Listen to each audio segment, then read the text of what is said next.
So welcome again, Pisces. Dadhichi here from astrology.com.au, and I'm just trying to position myself here for you. There you go. March 2016, the general view of your horoscope. And for you, this, I must say, is a very significant month and months, because there's going to be a continuation of what I have to say for you today. For those of you that are new, thanks for dropping in. Hope you'll start to spend a bit more time with us as we try to unravel not just the monthly and daily transits, but how those transits for you karmically are actually an ongoing story, sort of a revelation, an unfoldment, like I guess a rose blossoming. And I guess one of the most important things for those of you that have been listening to what I have to say about your sun sign over the last couple of years, right now, the really difficult transit of Saturn, an enemy of your sun sign, in your 10th house of profession. Moon is there right now, and Mars on the 6th will move into this same position, creating a bit of a push-pull situation professionally for you. That's an important one because it's going to continue up till August. So I'm going to be following the thread of this particular transit in the Pisces horoscope for you, and if you come along for the ride, I think you're going to find some very unique sort of insights from this combination of planets. Mars is going to be doing some retrogression, so it's not going to quite come into that conjunction with Saturn until a few months have elapsed. But definitely you'll start to see these diametrically opposed energies playing out in your professional and workplace activities. And not only there, because the 10th house, according to Hindu astrology, is called karma sthana. Karma, that's the law of action and reaction. Sthana means house. So this is the area that relates to one's karma predominantly. Some Western astrologers would refer to this as the house of ego development. Whatever, whether it's karmic or whatever, what you will see is that these two planets are going to play out and really reshape your whole being during this particular transit over the next few months. Which brings me to the other very important theme for you right now, the transit of Neptune, Sun, and the karmic south node, past karma point in your sun sign, with a new moon eclipse taking place there on the 9th. So we see that entry of Mars into the career sector. That's going to be at the right angle with Saturn to this Sun. Sun will make a right angle, a square aspect to Saturn, probably around the 3rd or 4th. Well, it's already happening, but it's going to be perfected on the 4th. So a lot of responsibilities coming your way. Some of you are finding this a very, very tough period. You want things to happen. You feel like you're treading water. No one's listening. No one's paying attention. When Mars moves into this area, that's when you're going to really push a lot harder to get what you want. Unfortunately, Saturn is very intransigent. He's not going to let that happen that easily. So you're going to realize that although you're ready, rearing to go, you've got the cannons out to blast away, you're going to be up against a dead-end wall there. So you need to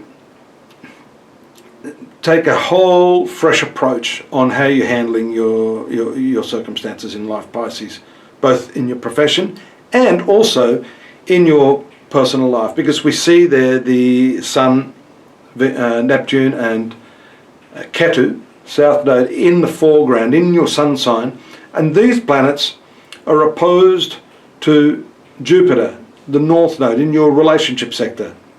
So what can happen there? The new moon, fortunately, will bring with it some key insights for you on how you can get what you want, but maybe by stepping out of your usual, habitual personality traits.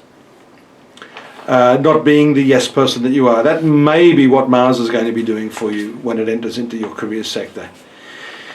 If you've just been copying it sweetly and going, okay, yeah, sure, oh, what do you need to do? Oh, yeah, right, okay, no, that's going to change. I think you're going to be a lot more decisive, and you're going to have the capacity to say no more easily. Now that's going to bring with it a whole lot of challenges, because people people are also habitual, and when they've related to you in a certain way over and over again for years and years and years, and then all of a sudden you change, then that necessitates them to make a change in the way they react to you, right? So of course you're going to get some reaction from people around you, but if you're careful, if you're considerate in how you do that, I think you can create a real win-win situation here. That's an important transit, that one on the 9th, because we also see Mercury transiting into the sign of Pisces on the 5th, and then Venus on the, let's have a look there, Venus will transit there on the 12th. So throughout that period you can see a lot of dynamic energy converging on your sun sign. In fact, that's called a stellium, and it can be a little too much energy, meaning that your activities are dispersed in many, many different directions. You need real focus right now, Pisces, to get through this very, very difficult period. And as I've been saying to the other star signs, the flip side of the new moon eclipse in your sun sign on the 9th is the full moon eclipse in Libra on the 23rd in your 8th house. That 8th house is a significant house too, very, very spiritual in nature, psychologically very transformative. So as you can see, what I'm getting here is this thread that is really, really pushing you deeper and deeper into yourself to change how you react to people, to change how you're handling your professional activities at this time.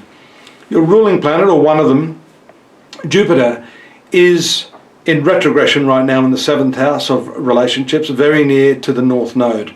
Now there's a difference of opinion amongst many astrologers. This Jupiter North Node combination, Hindu astrologers call it Guru Chandala Yoga. Very close conjunction right now. The Westerners say this is an omen of good fortune. The Hindu astrologers are of the opinion that the Chandala Yoga will create a very, very different mindset. So yet again, what I've been saying to you this month is that there's big, big changes in the nature of the way you approach things, the way you communicate, what you expect from people, and how you react to what people expect of you. And that's no less the case in your zone of marriage and intimate relationships, because that Guru Chandala shows you may do a complete about-face and change the way you deal with people. You may also change your value system over relationships. You may start to realize that you've been in a situation or sort of living a life that is not at all in keeping or consonant with who you are. Now that's a whole other story that we need to go into. But suffice to say that the 8th house is intimacy, and when that full moon takes place there as an eclipse, this could be the catalyst you need to really go, right, I get it now. Okay. That's when you have those moments of realization, and when they happen in life, you need to seize the moment, Pisces, and go with it. And that requires a lot of trust. You, out of all the star signs, being the final sign of the zodiac, have the capacity spiritually to understand this and to redeem yourself from within by going with that flow and not having any fear. Just try it. Practice a little bit on the smaller relationships, those that don't matter as much, and just see where that takes you. It'll be an interesting ride, that's for sure. And I hope you continue to tune in here next month again, same time, same place, as we look at where this is all going.